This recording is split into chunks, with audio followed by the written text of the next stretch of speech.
Hello, hello! Today we have a little mini review of the Jeffree Star Liquid Star Eyeshadow. This is in the shade Garden Grove. Yes, Garden Grove. And you can see through this window here, it is very much kind of like a jaded green, a light army pale green kind of color. This is from the Scorpio collection that he came out with. So this is very recent for him. This came out just in November, and I got this in a mystery box. So this is the only liquid Star shadow I have as of right now, but I have used it and I do like it. The packaging has the same kind of theme that his Scorpio palette has, of course. I've got beautiful Scorpio there holding the Jeffree Star logo.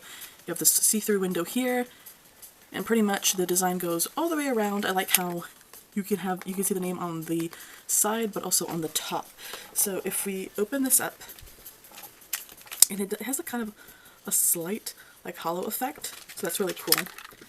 We open this up and we find that this Liquid Star shadow has the kind of lavender-y metal kind of on top, which I think makes sense because I think the whole theme, he has this shade called Scorpio, and it is very much kind of like this muted purple gray kind of shade.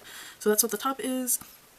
You can see the color all throughout the component, and there is also a small little Scorpio right there, so cute. And of course the name on the bottom, Garden Grove. And this is one of the matte shades, so it is one of the matte shades that's not sparkly. This is so, isn't like a light smell of like maybe like sunscreen, but it feels so soft. It is so nice and soft. Look at that shade there, and it's kind of almost like, it's kind of giving like almost like Dead Presidents. You know what, let's go grab those greens. Let's go grab those greens and compare. I've grabbed 3 shades from his mini liquid lipstick collection to compare to, because if you recall, one of the things that Jeffree always talks about is that his liquid lipsticks are also eye safe. So do you really need this shade if you have the mini liquid collection? So I've grabbed here Dirty Money, High Society, and Dead Presidents. So let's just start this way. Let's just start from my left to right. So this is Dirty Money. This one might be the closest, I think. Oh my god. That looks almost exactly the same. Almost exactly the same.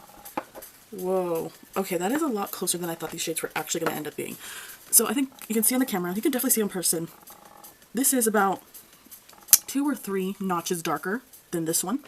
So it is slightly darker. This is the liquid eyeshadow, this is the liquid lipstick. So let's go to the next one. We're going to do High Society. And this one I can tell is going to be very pale.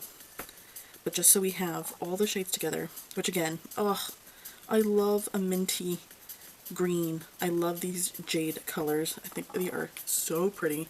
So obviously that one, High Society, way too light. Way too light. And then lastly we have Dead Presidents, which is probably going to be too dark and too yellow leaning. Let's go over here. Yeah, that looks way too dark, way too yellow leaning. So definitely, I mean, honestly, if you have Dirty Money, you could probably get away with just using Dirty Money on your eye. I think these are almost quite comparable, especially when you look at them in their containers. They look very similar.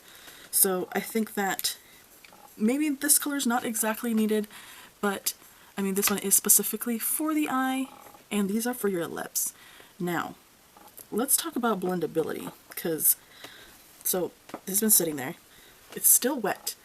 So Jeffree's, from what I've noticed, Jeffree's eyeshadows, liquid eyeshadows, take longer to kind of settle, because it gives you time to blend it out. Even after swatching and spending time swatching those out, this is still wet enough where you can play with it and blend it out. I don't think, I mean obviously it's slightly dried down at this point, but once you apply it and you act pretty much right after, it really isn't that difficult to blend it out. I wouldn't say it had any issues with patchiness or creasing with this shade. Like, now let's try and do this with the liquid lipstick. You really can't, because this is primarily a liquid lipstick, and it dries down a lot faster. It dries down a lot more opaque, so maybe if that's what you're looking for, that's not a problem. But the blending out looks a little bit more patchy. So think of that as well. If you're going to try and apply a liquid lipstick to your eye, this definitely dried down a lot faster than this one did. I also had no issue blending this out with a brush. I always talk about you know, having a problem with having to blend things out with a finger, and I hate doing that. This feels a lot smoother. It's a lot creamier, possibly even a little bit more like oily. I won't say it's oily, but the way it moves around on your hand, like if you want to make it more opaque, you can definitely make it more opaque. But I think overall, if you need this for your eye, do use it for your eye. I'm not sure if this is completely a dupe for his Liquid Star eyeshadow, but I very much enjoy this. I think this is so pretty. When I look at this shade, it reminds me of the Natasha Denona, I think is it the Retro Glam palette? I think this would be a really pretty kind of base for other makeup looks. I had no issue with this. I really loved using this color. I think it's so pretty. I'm really excited to see if this collection goes on sale, because I really do want to pick up the rest of this collection. But I really like this shade. If this is a shade you're interested in, I think you should go pick it up.